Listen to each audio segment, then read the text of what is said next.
Salam alaikum et bienvenue dans cette nouvelle émission politique à l'occasion des prochaines élections en Belgique, le 25 mai 2014. Et à cette occasion, j'ai le plaisir de recevoir deux candidats socialistes, Ahmed Laouej, sénateur PS, et Redouane Chahid, vice-président de la STIB, et échevin de la commune des Verts. Redouane, salam alaikum. Alaikum salam. Ahmed, salam alaikum. Alaikum salam. Alors, on va commencer. Ahmed Laouej, vous êtes quatrième candidat sur la liste PS pour les élections fédérales. Tout à fait. Et vous êtes aujourd'hui sénateur PS. Tout à fait. Alors, expliquez-nous, sénateur PS, vous présentez pour une élection toujours fédérale, mais à la Chambre. Il y a des choses parfois un peu compliquées. Vous faites bien de me poser la question, on me la pose d'ailleurs très souvent. Le pays a vu ses structures institutionnelles être réformées de manière très importante, et c'est le cas en particulier de cette institution qu'est le Sénat. Le Sénat est appelé à évoluer, et désormais le Sénat ne sera plus composé de représentants élus directement, mais de représentants des régions.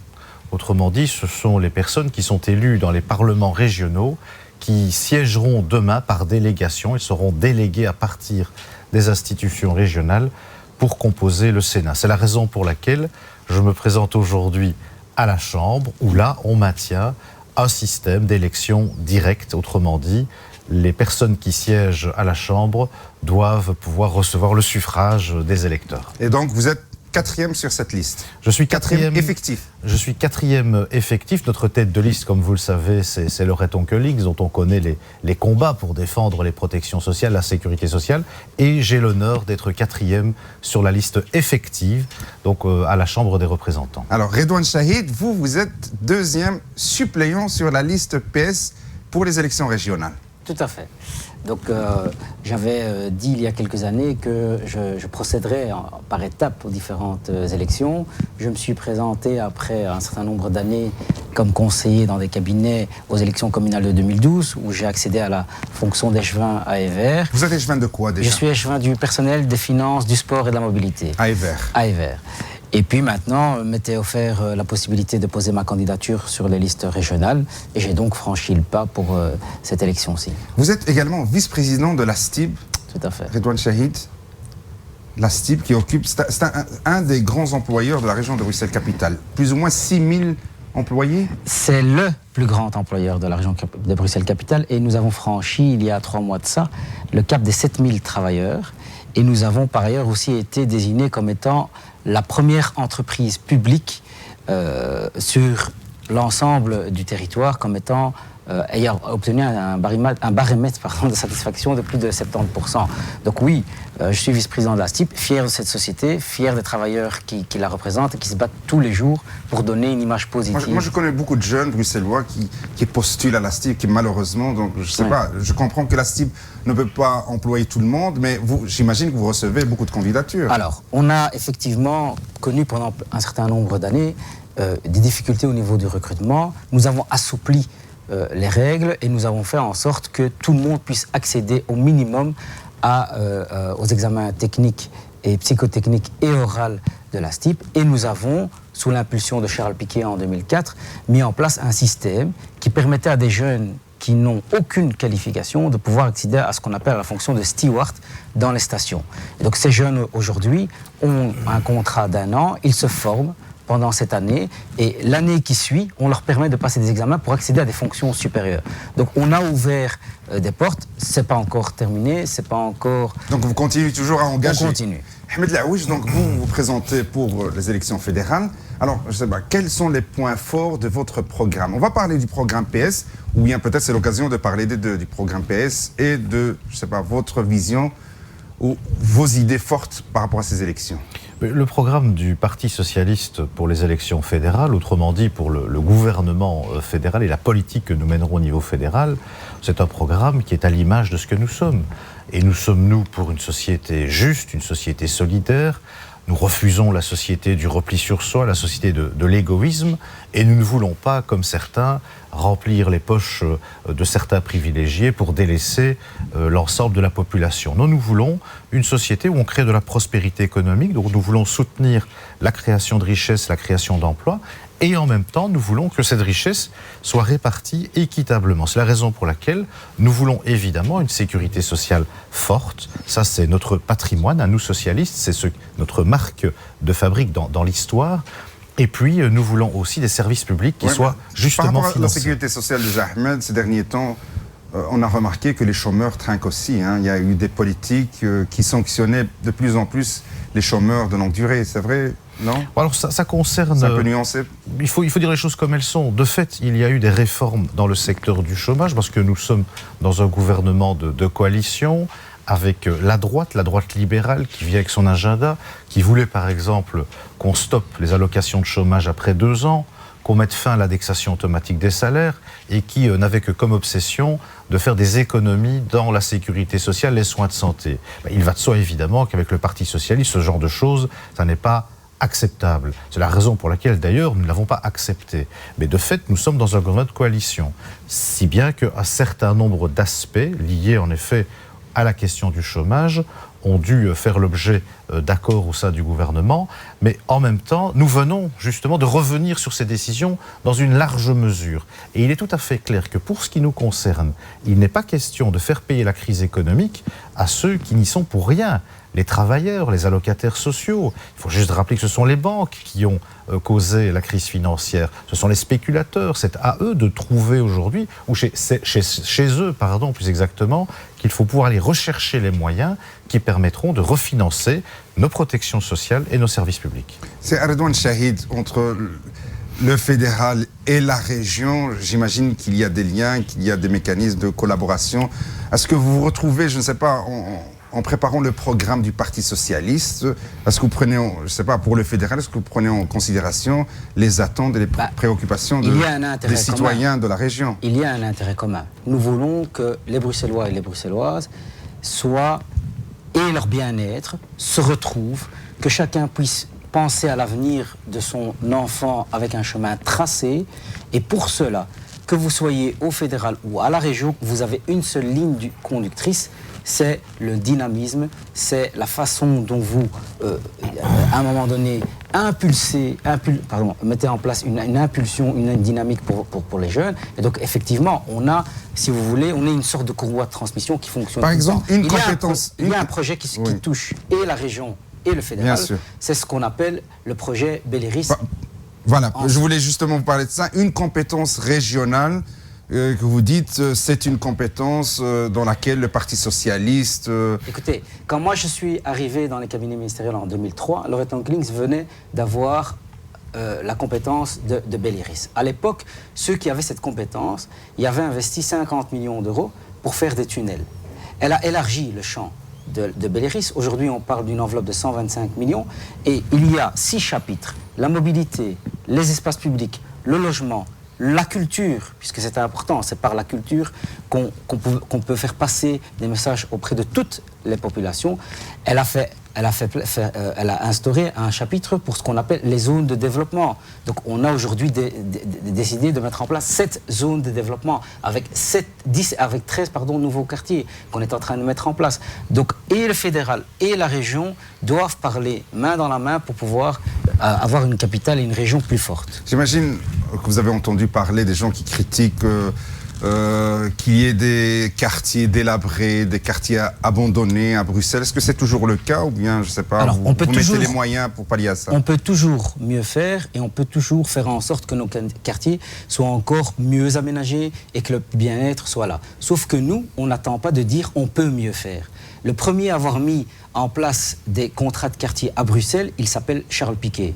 Personne d'autre. Les premiers qui ont développé, comme je vous l'ai dit, l'enveloppe Belléris... Charles Piquet, PS, bien sûr. Ministre-président pendant 20 ans à la région de Bruxelles-Capitale, qui a fait en sorte de tuer ce qu'on a appelé la dualisation de nos quartiers. On a fait en sorte aujourd'hui d'avoir des quartiers où l'espace public est de bonne qualité partout. On ne veut pas faire une région avec une dualisation et une région où la population sentirait qu'il y ait plusieurs divisions. Ce n'est pas notre façon de voir les choses. Ahmed Laouij, donc je rappelle, vous êtes candidat à la Chambre fédérale, 4e effectif sur la liste PS. quand vous faites votre campagne au quotidien, par exemple, dans les marchés, vous rencontrez vos concitoyens, quelles sont leurs attentes? Ou bien quelles sont leurs demandes qui reviennent le plus?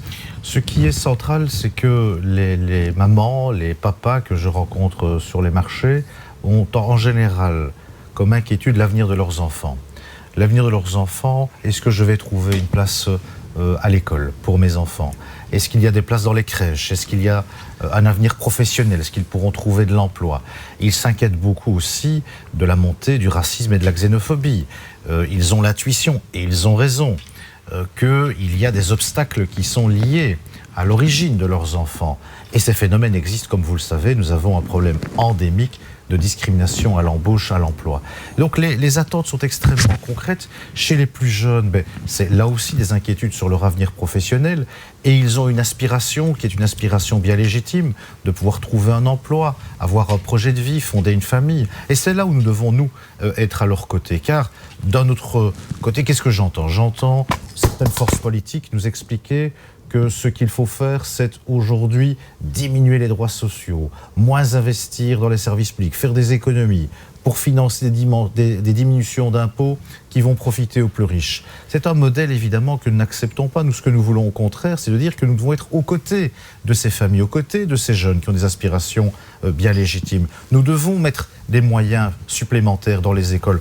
Le président du Parti socialiste s'est exprimé à ce sujet. Paul Magnette, il a dit « Moi, je veux 1000 enseignants en plus ». Nous voulons aussi un refinancement substantiel de tout le secteur scolaire, depuis le fondamental jusqu'à l'université. Nous nous battrons autour de la table pour que lorsque l'on décide du budget, c'est-à-dire qu'est-ce qu'on fait avec les moyens publics, eh bien que les priorités aillent vers les besoins fondamentaux. Les besoins fondamentaux, nous les connaissons, c'est l'école, c'est le logement, c'est les soins de santé, à tous les niveaux de pouvoir. Vous savez, Ridouane est à la région, je suis au fédéral, mais en même temps, nous travaillons pour les mêmes objectifs, inspirés par les mêmes valeurs, les valeurs de progrès social et de solidarité. Donc, à son niveau, au niveau de la région, à mon niveau, que ce soit le logement, que ce soit l'école, l'enseignement, que ce soit les soins de santé, réduire le prix des médicaments, faire en sorte que quand on va à l'hôpital, on ait un bon niveau. Alors ici, vous êtes en train de nous dire que remboursement. grâce au PS, les citoyens qui nous regardent aujourd'hui, je ne sais pas, peuvent être tranquilles parce qu'ils peuvent compter sur vous pour défendre ces intérêts-là. C'est ça ce que vous êtes en train de dire? Nous ferons barrage à tous ceux qui veulent prendre des droits sociaux aux travailleurs, à leurs familles et aux allocataires. Ce n'est pas aux travailleurs et aux plus fragiles d'entre nous de payer les dégâts causés par les spéculateurs et par le système bancaire. Il faut être très clair par rapport à ça. Certains vont dire que l'État a aussi soutenu des banques à un certain moment. Mais il faut être clair, à un moment donné, quand nous avons voulu établir des règles strictes au niveau belge, au niveau européen, pour contrôler le secteur bancaire, qui nous a dit non?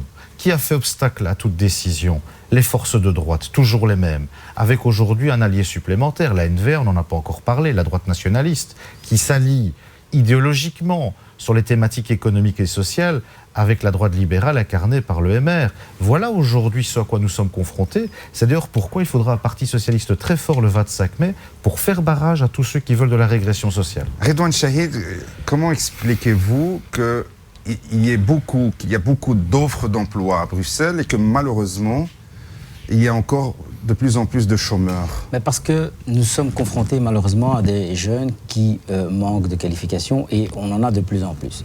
C'est la raison pour laquelle nous avons introduit dans notre programme le principe de la garantie jeune, qui permettra à un jeune d'accéder à la sortie de l'école à une formation, à un emploi ou à un stage rémunéré en entreprise. Alors, il y a effectivement cette difficulté. Nous en faisons une priorité pour la prochaine législature régionale. Et donc, vous estimez qu'il y a toujours moyen de faire mieux, même... Nous partons du principe que nous sommes là pour faire mieux. Nous ne sommes pas là pour vendre des slogans et nous ne sommes pas là pour dire « il n'y a qu'à ». Nous faisons. Et ceux qui, aujourd'hui, nous critiquent, je dirais qu'ils mettent des propositions sur la table, qu'ils avancent, qu'ils essayent d'être constructifs, non pas pour eux ni pour nous, mais pour l'intérêt de nos concitoyens. Alors, il n'y a pas que ce problème de formation qui parfois manque à certains de nos jeunes, mais il y a aussi parfois d'autres problèmes sociétaux, on va dire. Exemple, les discriminations dans l'emploi ou à l'embauche? Il y a des discriminations à l'emploi. Alors, le PS est conscient de ce problème? Nous sommes non seulement conscients, mais nous avons voté, je ne vais pas vous rappeler ici, la loi de 81 de Philippe Moreau, qui a été renforcée par Loretan Koenings en 2004. Donc, mais malheureusement, ce n'est pas encore suffisant. Pas encore, mais nous devons effectivement être à la manœuvre. Nous devons encore plus taper sur le clou pour faire en sorte que cette discrimination s'efface. Mais pour qu'elle s'efface, nous avons aussi besoin de jeunes compétents, des jeunes avec des compétences et des jeunes qui en veulent pour leur région et pour construire leur avenir. Est-ce qu'il y a des mesures, Ahmed Laouche, qui ont été prises à ce niveau, je ne sais pas, du fédéral ou à la région, pour lutter contre ces discriminations? On va parler de manière générale, pas que l'embauche, les discriminations, le racisme, qui touche une partie de nos concitoyens. Oui, on ne peut pas dire que nous sommes restés inactifs. Nous avons mis en place un certain nombre de dispositifs légaux et des institutions dont l'objectif est de lutter contre toute forme de xénophobie, de racisme ou de discrimination. Ridouane a rappelé la loi Moreau de 81 qui a été renforcée, il faut le rappeler, par Loretan Koenings. Nous avons mis en place le Centre pour l'égalité des chances qui a la possibilité de saisir les tribunaux lorsque des dossiers démontrent l'existence d'indices de discrimination ou de racisme. Il y a donc un certain nombre de choses. C'est vrai que maintenant, il faut aussi que les parquets fassent leur part de travail. Quand quelqu'un dépose plainte, il faut éviter le classement sans suite. C'est la raison pour laquelle nous avons insisté au sein du gouvernement fédéral pour que la lutte contre le racisme, la xénophobie, les discriminations soit une des priorités du plan national de sécurité. Il faut aller beaucoup plus loin. C'est la raison pour laquelle Christian Dupont, lorsqu'il était ministre en charge de l'égalité et de l'intégration sociale, avait déposé un projet très concret, ce qu'on appelait le testing, les CV anonymes. C'est-à-dire que si à un certain moment, deux candidats, l'un d'origine étrangère ou issu de l'immigration, disons les choses plus largement, et un autre qui n'avait pas cette particularité, introduisaient le même CV, le même dossier, que le premier ne recevait aucune réponse et que le deuxième en recevait une, il appartenait à l'employeur de démontrer qu'il ne commettait pas un acte de discrimination, un renversement de la charge de la preuve. Qui a refusé d'avancer? À nouveau, toujours les mêmes, les partis de droite, le MR, l'Open VLD. Donc autrement dit, il y a des choix politiques à faire et à un moment donné, il ne faut pas se cacher derrière les grands principes. Il y a des choses concrètes, mais là, chacun doit prendre ses responsabilités. J'observe que le Parti socialiste veut aller de l'avant et que d'autres freinent. Ridouane Chahid, je rappelle que vous êtes vice-président de la STIB et échevin à la commune des Verts. Vous êtes présent, le Parti socialiste est présent dans ce gouvernement actuel à la région de Bruxelles-Capitale avec d'autres partis écolos, CDH et d'autres partis flamands. Est-ce que vous imposez aussi aux employeurs des mesures pour favoriser cette diversité, par exemple, dans les entreprises? Alors, on a à la région de Bruxelles-Capitale une ordonnance, qui est l'ordonnance de Rachid Madran, qui permet l'engagement de 10%, une moyenne de 10% de la zone dans laquelle ces personnes habitent, mais elle se limite évidemment à des entreprises publiques.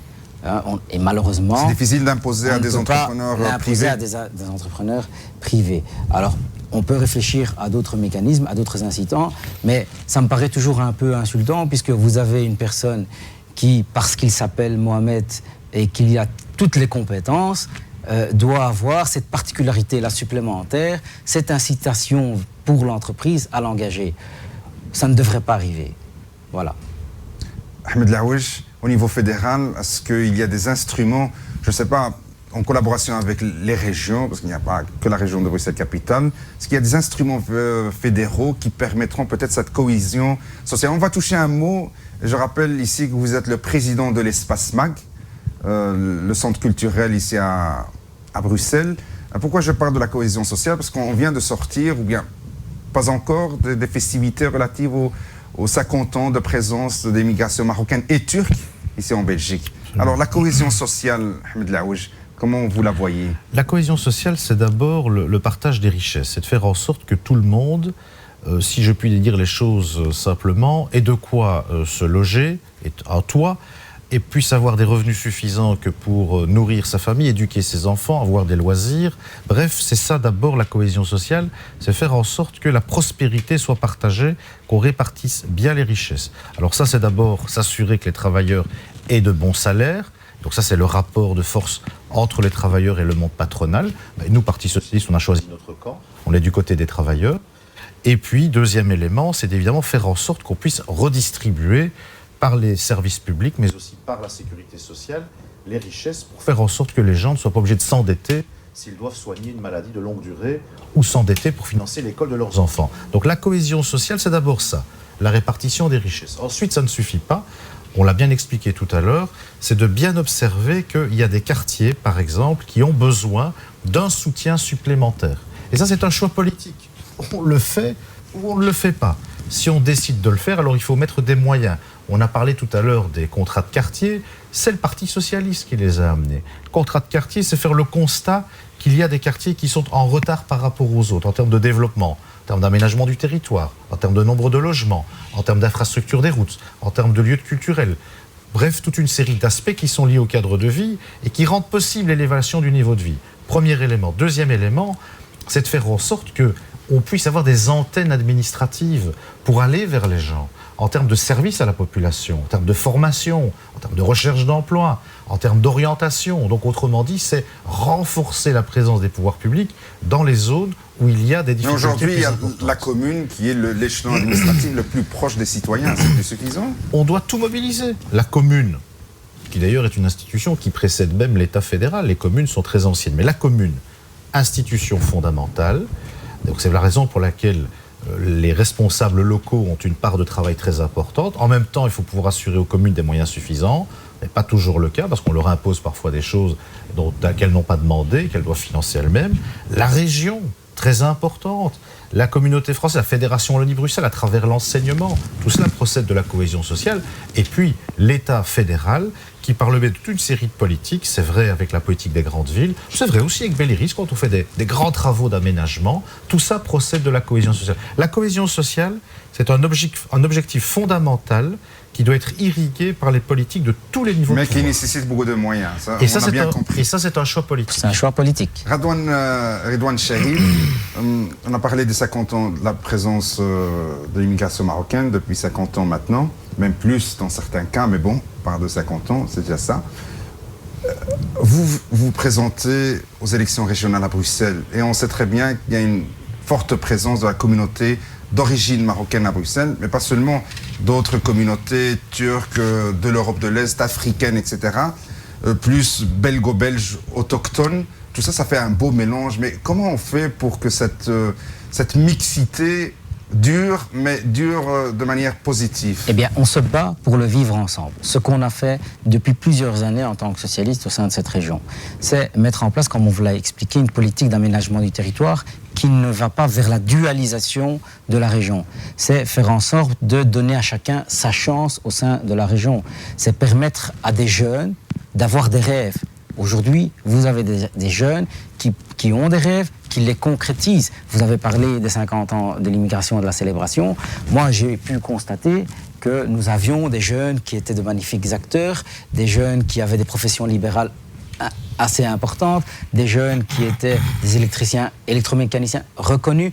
J'ai tout simplement constaté que si la STIB est aujourd'hui ce qu'elle est, c'est parce qu'il y a eu une communauté d'origine marocaine et turque qui a pu donner une vision positive, une image positive de cette entreprise pendant 50 ans. L'entreprise n'est pas arrivée à l'objectif qu'elle a atteint aujourd'hui d'un claquement de doigts. Elle l'a fait parce qu'il y avait des travailleurs qui l'ont construit avec une passion et qui ont su montrer un visage de Bruxelles, un visage positif et souriant. Voilà. Mais pour que ce vivre ensemble dur, Ahmed Laouech, j'imagine qu'il faut aussi, on a parlé des moyens, l'État il doit investir dans l'enseignement, dans, je ne sais pas, trouver de l'emploi, tous ces jeunes. Parlons de l'enseignement, Ahmed Laouech. Malheureusement, ici à Bruxelles surtout, on entend parler de plus en plus d'écoles ghetto. Et on constate qu'il y a de plus en plus de parents, qui soient d'origine marocaine ou autre, qui essaient d'arracher leurs enfants de ces écoles pour aller les placer dans d'autres écoles un peu plus ou moins huppées, dans d'autres communes, parfois très loin de leur domicile. Tout ça, ça n'augure pas de... Ça ne représente pas une image positive de la région. Non, mais c'est un défi. La région bruxelloise est confrontée à ce qu'on doit appeler un choc démographique.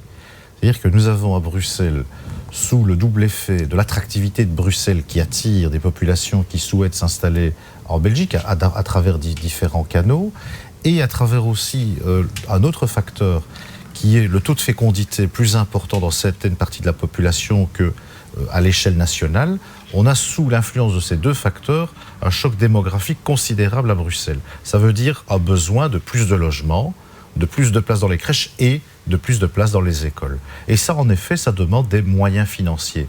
Croyez-vous que le gouvernement bruxellois et que les socialistes bruxellois sont restés inactifs? Pas du tout.